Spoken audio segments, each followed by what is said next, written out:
చాలే ఇప్పుడే స్టడీ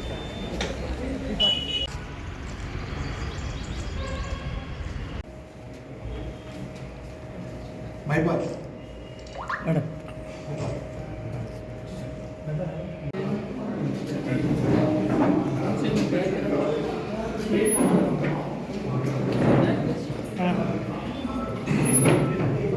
పదహారు ఇంటర్వ్యూనింగ్ నైటు మేడిపల్లి ఈ ఉప్పల్ జోన్ పరిధిలో ఉన్నటువంటి మేడిపల్లి పోలీస్ స్టేషన్ పరిధిలో ఒక 9 ఇండ్లలో వరుసగా దొంగతనాలు జరిగినాయని చెప్పేసి మాకు సమాచారం వచ్చింది. దాంతో ఇమీడియట్గా క్రైమ్స్ డీసీపీ గారు, నేను, మా ACP, inspector and crimes team అందరం కూడా ఆ సీన్ విజిట్ చేసాము. అక్కడున్న ఆధారాలు సేకరించడం జరిగింది. ఎవరైతే బాధితులు ఉన్నారో వాళ్ళు ఇచ్చిన కంప్లైంట్ మేరకు వాళ్ళు చెప్పింది ఏంటంటే ఒక 25 తులాల గోల్డ్, ఒక 6 కేజీల సిల్వరు, ఒక 2 లక్షల రూపాయల క్యాష్ పోయిందని చెప్పేసి మాకు కంప్లైంట్ ఇవ్వడం జరిగింది 9 హౌజెస్లో.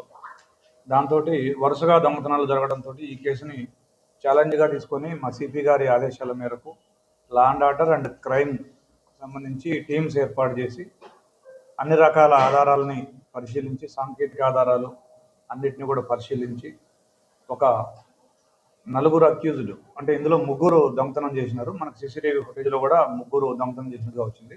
4వ అతను రిసీవరు. ఈ 4గురిని కూడా మనం అదుపులోకి తీసుకోవడం జరిగింది. వీళ్ళ వివరాలు ఏంటంటే వీళ్ళు ఢిల్లీకి చెందిన వాళ్ళు. ఒకతను, ఇతను మహాదేవ్జా, తర్వాత పవన్ గుప్తా అని ఇతను కూడా ఢిల్లీకి చెందిన వ్యక్తి, ఇంకొక ఆయన మంగళ్ సింగ్, ఇతను కాన్పూర్. ఈ 3 దొంగతనం చేసిన వాళ్ళు.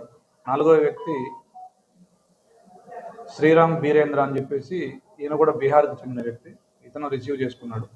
సో దీంట్లో మనము వీళ్ళు చెప్పిన వెర్షన్ ఏంటంటే ఈ బంగారం ఏదైతే దొరికిందో అది డిస్ప్లే రిసీవర్కి ఇస్తే అతను ఒక 6 lakhs రూపీస్ ఇచ్చినాడు వీళ్ళకి. దాన్ని తలా 2 lakhs పంచుకొని వాళ్ళు దాంట్లో ఇప్పుడు మనకి 2 lakhs రికవర్ అయింది. మిగిలింది కూడా రికవర్ చేయడానికి ప్రయత్నం చేస్తున్నాము. మళ్ళీ పోలీస్ కస్టడీ తీసుకొని వాళ్ళతో ఇంటరాగేట్ చేసి మిగిలింది కూడా రికవర్ చేస్తాము. దీంట్లో వీళ్ళందరికీ కూడా 2008 నుంచే పరిచయం, తిహార్ జైల్లో పరిచయం అయ్యి ఆ పరిచయంతో ఒక ముఠాగా ఏర్పడి వీళ్ళు దొంగతనాలు చేస్తున్నారు.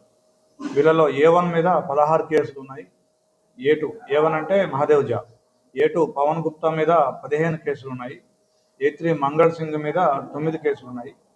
వీరందరినీ కూడా అనేక సాంకేతిక ఆధారాలు, అనేక కష్ట నష్టాలకు వచ్చి వీళ్ళని పట్టుకున్నటువంటి మా టీము, మా law and order team and crime టీంని అభినందిస్తున్నాం. దీంట్లో crime inspector and SI and ఇద్దరు కానిస్టేబుల్స్ చాలా యాక్టివ్గా పనిచేశారు. వీరికి ఇప్పుడు రివార్డ్స్ ఇవ్వబడతాయి. Thank you.